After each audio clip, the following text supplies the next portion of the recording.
അധ്യാപകന്റെ പിടിവാശി. ആശങ്കയോടെ CET-യിലെ വിദ്യാർത്ഥികൾ.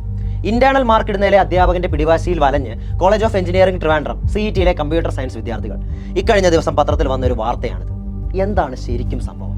2025 ഡിസംബർ 18-നാണ് KTU വൈസ് ചാൻസലർ ആയിട്ടുള്ള ഡോക്ടർ സിസ തോമസിന് ഈ വിദ്യാർത്ഥികൾ ഒരു കംപ്ലൈന്റ് നൽകുന്നത്. 5ാം സെമസ്റ്ററിലെ CST 301 formal languages and ഓട്ടോമേറ്റ theory എന്നറിയപ്പെടുന്ന സബ്ജക്റ്റിന്റെ ഇന്റേണൽ മാർക്ക് ഇട്ടതിൽ ക്രമക്കേടുകൾ ഉണ്ട് എന്നായിരുന്നു പരാതി. 5ാം സെമസ്റ്ററിൽ നടത്തിയ 2 സീരീസ് എക്സാമിന്റെ മാർക്ക് സമയോചിതമായി വിദ്യാർത്ഥികളെ അറിയിക്കാതെ യൂണിവേഴ്സിറ്റിയിലേക്ക് മാർക്ക് അപ്ലോഡ് ചെയ്യേണ്ട ദിവസമായ ഒക്ടോബർ 30-ന്റെ തൊട്ടു മുന്നേയുള്ള ഒക്ടോബർ 29-നാണ് അദ്ദേഹം വിദ്യാർത്ഥികളെ അറിയിച്ചത്. 2 അസൈൻമെന്റ് നടത്തുന്നതിന് പകരം ഒരു ക്വിസ് മാത്രമാണ് അദ്ദേഹം നടത്തിയത്.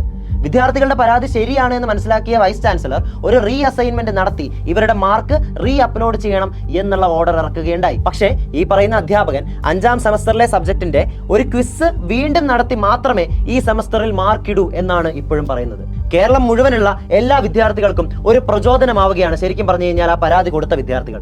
കാരണം ഒരധ്യാപകന്റെയും പിടിവാശിക്ക് മുന്നിൽ അടിയറവ് വെക്കേണ്ടതല്ല വിദ്യാർത്ഥികളുടെ കരിയറും വിദ്യാർത്ഥികളുടെ ജീവിതവും, അതും അവരുടേതല്ലാത്ത ഒരു കാരണം കൊണ്ട്.